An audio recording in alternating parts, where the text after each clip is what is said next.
দেশ গড়ার কারিগর তৈরির জন্য অনবদ্য প্রতিষ্ঠান Bangladesh university of engineering and technology, BUET.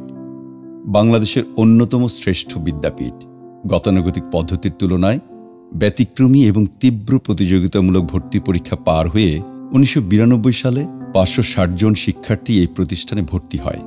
সেই থেকে আমরা 92-এর পথ চলা শুরু। 94 সালের জুনের এক ঝকঝকে সকালে আমাদের ক্লাস শুরু হয়। প্রথম লেভেল ফাইনাল আসার আগেই শুরু হয় আমাদের প্রথম বর্ষপূর্তির অনুষ্ঠান। ধীরে ধীরে আমরা সবাই বুয়েট জীবনের সাথে অভ্যস্ত হয়ে গেলাম। বিশ্ববিদ্যালয় জীবনটা সব দিক থেকে আনন্দমুখর হয়ে উঠল। ক্যাম্পাসে সবসময় কোনো না কোনো ব্যাচের একটা উৎসব লেগেই থাকত। প্রতিনিয়ত class, quiz, preparatory leave, term final, এ সব কিছুর মধ্যে যে যার মতো আনন্দ আড্ডায় মেতে থাকতাম। ক্লাস শেষ হলে বাসায় বা হলে ফেরার কোনো তাড়া থাকত না। মাঝে মাঝে সবার পছন্দের অটো নেওয়া, অর্থাৎ ছাত্রদের ক্লাস বর্জন ছিল অনেকটা পার্বণের মতো। হলে থাকা বন্ধুদের আনন্দের পরিমাণটা ছিল সবচেয়ে বেশি। একসাথে ক্লাস, প্রক্সি, হলে ফেরা, আড্ডা, পড়া, খাওয়া, ঘুম, সুখ দুঃখ, প্রেম ভালোবাসা, এসব কিছু নিয়েই আমাদের ছাত্র জীবন। একই হলে থাকা বন্ধুরা পরবর্তী জীবনের অনেক ক্ষেত্রেই সেই বন্ধুত্ব অব্যাহত রেখেছে। 8টি টার্ম শেষ করতে 4 বছরের জায়গায় শেষ পর্যন্ত আমাদের 5 বছর লেগে যায়। ফাইনাল পরীক্ষার আগে শুরু হলো র্যাগের আয়োজন।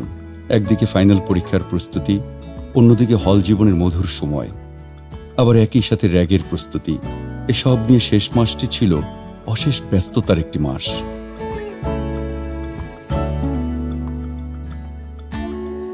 এত আনন্দের মাঝেও হঠাৎ হঠাৎ সব আনন্দ নিস্তব্ধ হয়ে যেত বন্ধু হারানোর বেদনায়। 1 বছরের মাথায় সবাইকে বেদনার্ত করে চলে গেল স্থাপত্যের রাকেশ, পরের বছর সিনিয়র বন্ধু মেজর নুরুজ্জামান। এরপর সবার হৃদয় খান খান করে বিদায় নিল ইলেকট্রিক্যালের সুবর্ণ। সবাই যখন ভাবছিল ছাত্রজীবন আর কেউ আমাদের ছেড়ে যাবে না, তখনই ফাইনাল পরীক্ষা চলাকালীন সবাইকে কাঁদিয়ে চলে গেল কেমিক্যালের জলি। এরপর একে একে নুরুজ্জামান, আশু, লরেন্স, টুটুল, আসাদ এবং রুমিসহ আরো 6 জন আমাদের ছেড়ে গেল। হারিয়ে যাওয়া বন্ধুদের স্মৃতি আজও আমাদের মন ভারাক্রান্ত করে।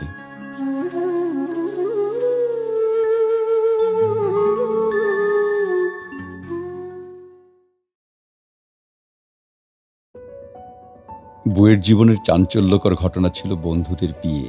2য় বছরেই হুট করে বিয়ে করে ফেলল ঝন্টু। তা দেখে মোমেনেরও আর তর সইল না। পরের বছরে সেও বসল বিয়ের পিঁড়িতে। এরপর তমাল, বাবুনি, বকর বিয়ে করল। মাইনুল এবং মিজান কাছাকাছি সময় বিয়ে করলেও জানিয়েছে অনেক পরে। হঠাৎ একদিন সালেহিনের কান্নাকাটি, তার প্রেমিকার বিয়ে হয়ে যাচ্ছে।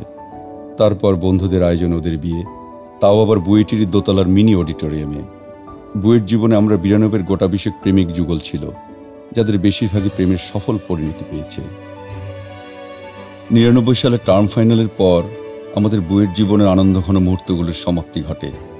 কয়েকজন উচ্চশিক্ষায় বিদেশে পাড়ি জমায়, সশস্ত্র বাহিনীর বন্ধুরা ফিরে যায় তাদের কর্মস্থলে। কেউ কেউ ব্যবসা শুরু করে, বাকিরা চাকরিতে যোগ দেয় এবং সবার জীবনেই স্থিতি চলে আসে।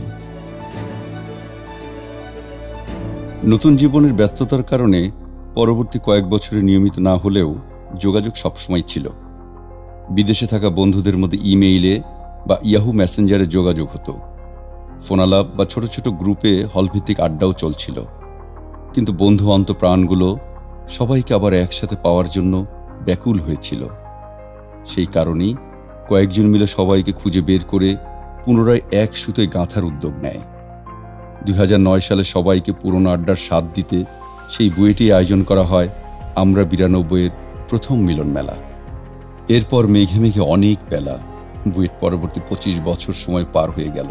কম বেশি সবাই এখন নিজ নিজ কর্মক্ষেত্রে প্রতিষ্ঠিত। কেউ উচ্চ পদে আসীন সরকারি কর্মকর্তা, কেউ সশস্ত্র বাহিনীর তারকাধারী, কেউ নামকরা ব্যবসা প্রতিষ্ঠানের কর্ণধার, কেউ আবার দেশ বা বিদেশের বড় কোম্পানির পরিচালক, আছে বিশ্ববিদ্যালয়ের সম্মানিত অধ্যাপক বা ব্যাংক নিয়ন্ত্রক।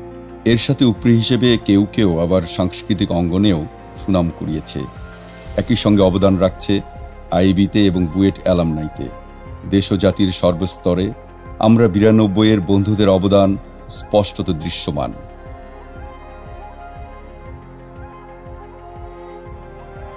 সময় গড়াচ্ছে, সেই সাথে পাল্লা দিয়ে বাড়ছে আমাদের ব্যস্ততা, কিন্তু থেমে নেই উদ্যম। যোগ হচ্ছে নতুন নতুন উদ্যোগ। সমাজের অসহায় সম্বলহীন জনপদের কল্যাণের উদ্দেশ্যে নর্থ আমেরিকা এবং ঢাকায় গঠিত হয়েছে আমরা ৯২ ফাউন্ডেশন। সদস্যদের আকস্মিক বিপদ বা অসুস্থতায় তাৎক্ষণিক সহায়তা প্রদানের উদ্দেশ্যে গড়ে উঠেছে বুয়েট আমরা ৯২ ওয়েলফেয়ার অ্যাসোসিয়েশন। শেষ বয়সে বন্ধু বেষ্টিত সময় পার করার জন্যে নির্মাণ হচ্ছে আমরা ৯২ ভিলেজ। সবুজের মাঝে কাছের মানুষদের নিয়ে কিছু ভালো সময় কাটানোর অভিপ্রায়ে। ক্লান্তিহীন ছুটে বেড়াই অন্তহীন রাস্তায়, চলি মোরা এই পথে প্রশান্তির মৌনতায়। এই মূল মন্ত্রকে বুকে ধারণ করে আরও কার্যকর ভূমিকা রাখার প্রত্যয়ে আমরা ৯২ ততদিন দীপ্ত পদে এগিয়ে যাবে, যতদিনের একজন সদস্য এই পৃথিবীর বুকে পদচারণা করবে। যখন কেউ থাকবে না, তখন না হয় সবাই যাব রূপকথার রাজ্যে।